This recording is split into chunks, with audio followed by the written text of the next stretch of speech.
spot off, Trackhouse buys the not-for-sale Chip Ganassi Racing NASCAR program. Brett. To me, the colleague news was like, if we look at this from a global perspective, it's like, man, that shocked America. To me, this shocked the world. Like, I did not hear about this until the day before. And even when I heard about it, I was like, well, Ganassi ain't for sale.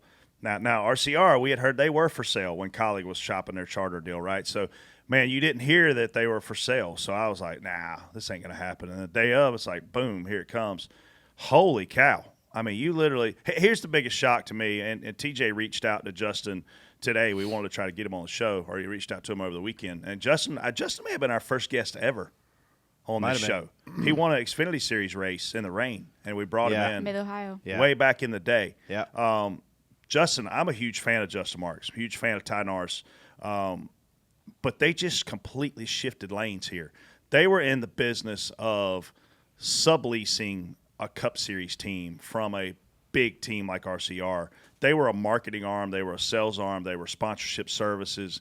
Now they've dove into, hey, we want to own top to bottom a race team. We're going to have to They went from renters to home buyers. That's exactly what they did. They went from renters to home buyers. So should have used OfferPad. They should have used OfferPad. I don't know how this thing plays out, right? Because they bought everything Ganassi has, but what's really worth anything? The charters, we know they're worth something. The haulers, we know they're worth something. There's people on payroll over there that are worth something. They didn't get the building because Rob Kaufman owns a building.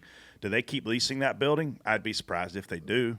Because they're a Nashville-based race team. Is the hope to move this team to Nashville, which I think is awesome if they can. But now you got to pony up and move people. Like there's a lot to play out in this scenario for us to really know all the things that are going to happen. But I'm excited because we had this age problem, and we talked about this years ago on the show. You had this age problem with Roger Penske and Rick Hendrick and Jack Roush and how old these guys are getting.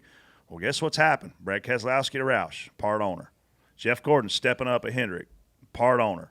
Now you got Justin Marks bought out Chip Ganassi. And Chip Ganassi, in my mind, never did a lot in this sport as an owner in terms of winning a ton of races, competing for championships. And he had some all-star drivers. I mean, he had freaking Juan Pablo Montoya, a world-class talent. He's got Kurt Busch right now, who TJ, I think, agrees with me. This guy's a world-class talent. Kurt Busch is one of the best to ever hold a steering wheel. Yeah. But he had Kyle Larson. Guess what that guy is? World-class talent. He won 4 races in 1 year while he was at Ganassi, but he never really stepped up and competed every single week for wins like the super teams do, or competed for championships like the super teams do. So Justin Marks coming in and paid a pretty penny for this team. I mean, numbers are all over the map as far as what he paid. Let me ask you Sterling that was there, wasn't it? He was there, yeah. But that was around 2000. Yeah, that was probably their most rumor was they had competitive- traction control with Lee. I can't remember. McCall. Yeah. But that was probably their most competitive time. McMurray gets in that quick. Remember he got hurt and McMurray went out and won the race. McMurray wins his first race ever. Charlotte, fall race. Yes. What, 600 fall race. Yeah. McMurray goes from driving the 27 Busch car back then Yes, to Busch's car. Cup race winner. Yes. And, I mean, out of nowhere. Yeah. So we have people on here all the time that are gamblers that are talking about how much money they've won gambling. I'm going to give you under Justin Marks paid $35 million for this deal. I'm going to take the under, but the rumors are over. Just like Dale Jr., his what he said, colleague paid for charters. I don't know where he came up with some of them numbers. $10 million each, he said. Yeah. Well, look, we know his numbers can be skewed. I he think can't even go in on a boat with us. Because, again, what are you really buying here? You're buying obsolete inventory. Obsolete inventory. I don't know what absolute. Absolute vodka. Absolute last night. That's a new word. Absolute. But so in terms of value, you're buying charters, you're buying haulers, you're buying some people. You didn't get anything else. All those race cars are they're done. They're going to so they're going to Xfinity Series, right? Yeah. Spot on for this happening though, Casey. I think it's great for the sport. I mean, Chip Ganassi's a racer. The guy races in every freaking series in the world, it seems like, outside of F1. He likes winners. He likes winners. Right. And you know what? I mean, he escorted some of the prettiest young ladies around the racetrack I've ever seen in my life. I'm gonna miss the guy. So I want everyone to tell me who is the rumor to take that second spot. I know we have Daniel Suarez. That's the thing is who got screwed? Who got screwed at Ganassi? Somebody's losing a seat. Yeah, well, that's the biggest thing you got to take away from this is for the sport, sport wide, we're technically losing a car. Well, we're kind of gaining one, but we're losing but gaining. I mean, you're going to gain some other ones, but I'm saying I think there's a few that'll come in. It's a net loss. It's a net loss for overall. I think that if they're smart, they're going to make a huge push for Kurt Busch, and that's the guy that you would have circled to go get. I think they shocked the world. They've done it once. I don't think it's Kurt Busch or Who do you Ross think? Chastain. I don't know. I don't think it's either one of them. Who else? I mean, look, Ross Chastain was way up on Justin Marks' list last year to be this 99 driver. How do I know? Because I talked to somebody about it. They called me, what's Ross's status? What's he doing? I said, he's at Colleague. He's going to stay at Colleague. Guess what he didn't do? He didn't stay at Colleague. He went to Chip Ganassi Racing because he was under contract with Chip Ganassi Racing. You're wrong. And nobody knew, right? So I think right here, I don't think Justin Marks is going for either one of those guys. I think he's got bigger plans. But will they happen? I don't know. I mean, he made huge things happen right here. Dude, as far as like getting people, I mean, Pitbull, I never saw that coming either. Everything Justin kind of does is like big, yeah, like out of nowhere. And he's always kind of been like this. He's always been an innovator, kind of businessman, like Ward of Outlaw team, GoPro here, the Motorplex. He's always doing big things. So I think he's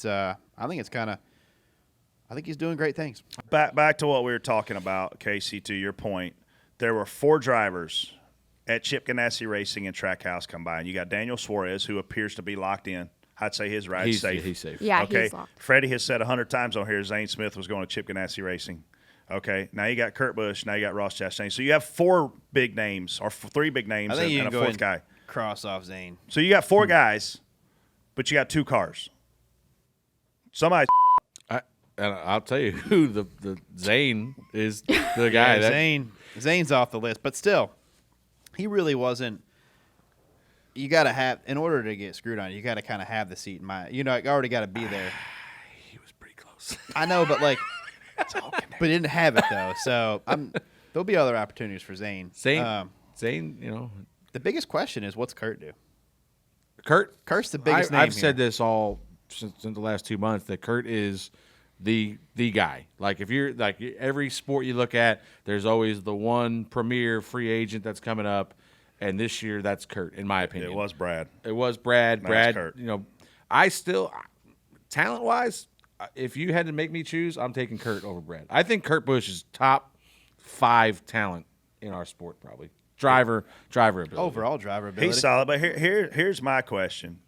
Daniel Suarez is not a great Cup Series driver. He was a great Xfinity Series driver in Joe Gibbs Racing Equipment.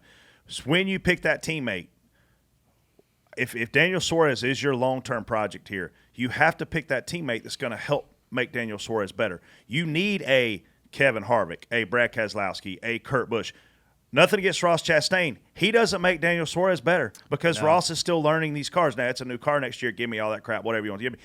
You got it. If you're looking at the stability of your program. You need an A. Daniel knows. I mean, Daniel's not an A right now. You need an A. That way, if you bring in a guy that's equal to him, they're going to compete against each other, and it's going to be – and most times that doesn't work out well. We deal with it with Jeff Burton every single week, TJ. We tell him, lean on A.J. Allmendinger, text A.J. Allmendinger, use A.J. Allmendinger. You can't have this big-ass ego in this sport anymore and think you're better and good enough. Like, you got to – look, how many people do you think Denny Hamlin made better at Martinsville? He made everybody at Joe Gibbs Racing better. I say every car. Why do you think Ross Chastain is so good at road courses this year? It's because he had A.J. Allmendinger as a teammate last year, and he used him, and they ran 6 of them. So you guys said a few weeks ago that Kurt was probably a contender for the second 2311 car. Does it become a battle for the two teams? I think that if given the opportunity, like I said, he's the marquee guy. 2311 probably wants Kurt Busch. Trackhouse probably wants Kurt Busch. Anybody with an available ride next year probably wants Kurt Busch. So it's going to be a competition between all these teams to make the best offer to Kurt. And that's what it's going to come down to. There's been times, as good as we all say Kurt is, we've seen him screw up 2-car funerals before. Like, we literally have seen him just make bad decision after bad decision. Like, it's this. He normally owns it when he does, too. He will own it. He's at the end of his career.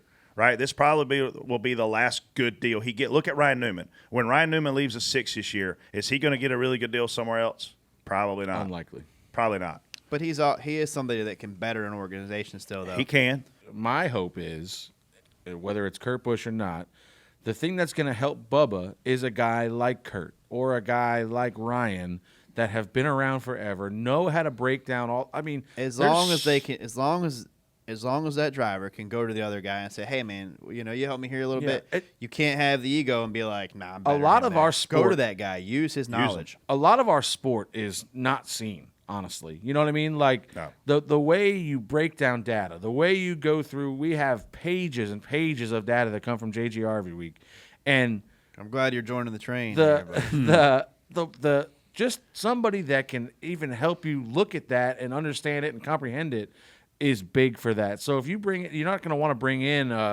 like I love Zane Smith, but Zane Smith going to the 23 doesn't do anything. Terrible idea for Bubba. You know what I mean? Like you're trying. If Bubba's Bubba's the long-term project there, Zane's not going to help Bubba. Like you talked about Ross at Trackhouse.